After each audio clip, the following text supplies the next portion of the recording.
श्री शिवाय नमस्तुभ्यम। हर हर महादेव। पूज्य गुरु जी ने बताया कि श्राद्ध पक्ष में पड़ने वाली अमावस्या का अपना एक विशेष ही महत्व है।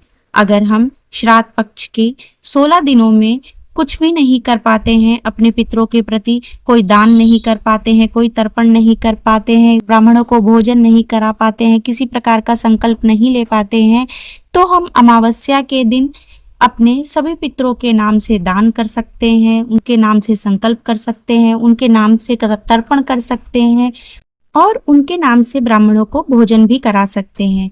अगर हम पूरे श्राद्ध पक्ष में कोई भी उपाय नहीं कर पाए हैं तो अमावस्या के दिन हमें उपाय अवश्य करने चाहिए। उन उपायों को करने से हमारे पितरों का तर्पण अवश्य होगा, वे अवश्य ही हम पे खुश होंगे और अपना आशीर्वाद हम पे बना के रखेंगे, हमारे पितरों को मोक्ष की प्राप्ति होगी।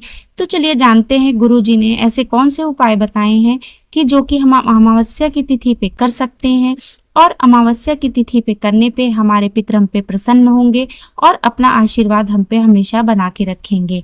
तो गुरु जी ने पहला उपाय जो बताया है, पहला उपाय गुरुजी ने उनके लिए बताया है कि जिनके घर में बहुत दिनों से कलेश चल रहा है, सुख शांति नहीं बन रही है, घर में कुछ न कुछ द्वेष बना हुआ है, कोई ना कोई घर में द्वेष उत्पन्न है, अगर कोई प्रॉपर्टी से जुड़ा हुआ या कोई विवाद चल रहा है, प्रॉपर्टी पे किसी ने कब्जा कर लिया है, छोड़ नहीं रहा है, तो गुरुजी ने बताया कि आने वाली अमावस्या पे एक सरल और आसान उपाय हमें करना चाहिए। यह उपाय सिर्फ और सिर्फ अमावस्या के दिन किया जाता है। आप इसे प्रत्येक माह की अमावस्या को भी कर सकते हैं, मतलब यह उपाय साल भर में किसी भी अमावस्या पे आप कर सकते हैं। उपाय कैसे करना है? पीपल के वृक्ष के नीचे आपको 2 घी के दीपक प्रज्वलित करने हैं, जिसमें गोल बाती का प्रयोग करना है।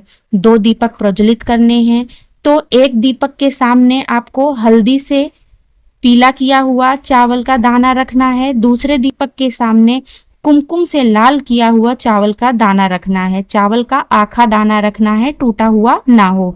तो दोनों दीपक के आगे एक एक चावल का दाना रखना है। इसके बाद 3 बार स्वधा स्वधा स्वधा बोलना है और अपने पितरों का स्मरण करना है। अपना नाम और गोत्र बोल के इन दोनों दीपकों को प्रज्वलित करना है। फिर अपने पितरों को स्मरण करते हुए, भगवान भोलेनाथ का स्मरण करते हुए उनसे निवेदन करना है कि ये हमारा घर है, इस पे इसने कब्जा कर लिया है, छोड़ नहीं रहा है, कृपा करें ताकि हमारे जीवन में सुख शांति लौटे।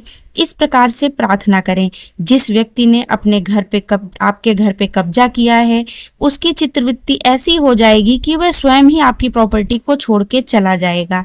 यह उपाय आपको कम से कम 3 या 5 अमावस्या को करना है।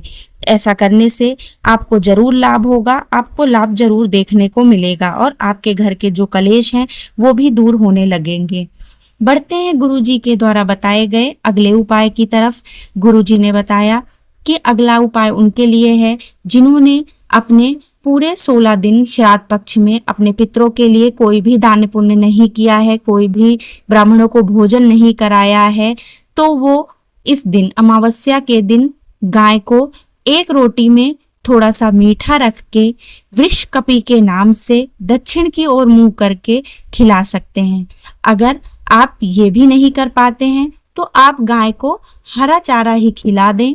हरा चारा आप दक्षिण की तरफ गाय का मुंह हो ऐसे खड़े होके आप उस गाय को खिला दे, वृष कपि का नाम लेके।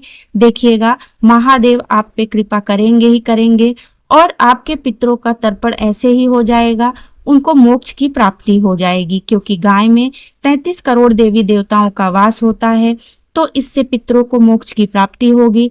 आपके पितर आप पे प्रसन्न होंगे और आप पर अपना आशीर्वाद बना के रखेंगे। भगवान भोलेनाथ भी आप पर दया करेंगे।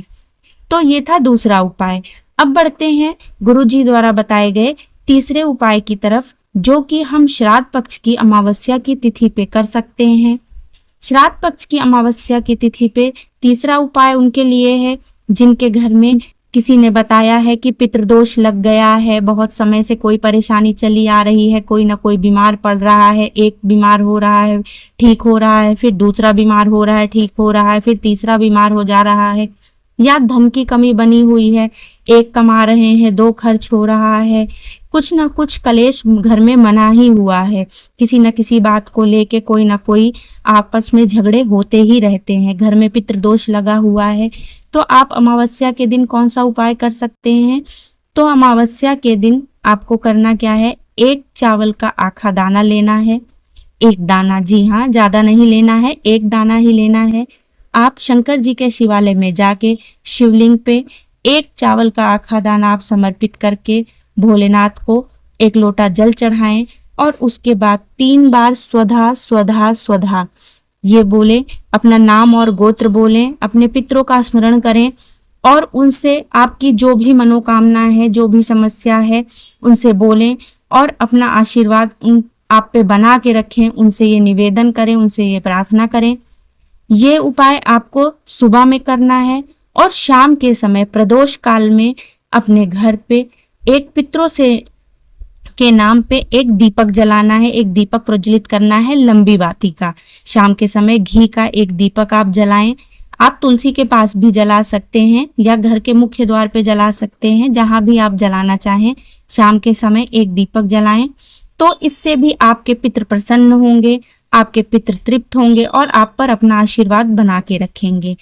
तो ये थे कुछ उपाय जो गुरुजी ने बताए थे, जो कि आप अमावस्या के दिन कर सकते हैं। अमावस्या के दिन करके आप अपने पितरों को खुश कर सकते हैं ताकि उनका आशीर्वाद हमेशा आप पे बना रहे। आशा करते हैं कि वीडियो आपको उपयोगी लगी होगी। अगर वीडियो आपको उपयोगी लगी हो तो वीडियो को लाइक और चैनल को सब्सक्राइब अवश्य करें और कमेंट में हर हर महादेव अवश्य लिखें। श्री शिवाय नमस्तुभ्यम।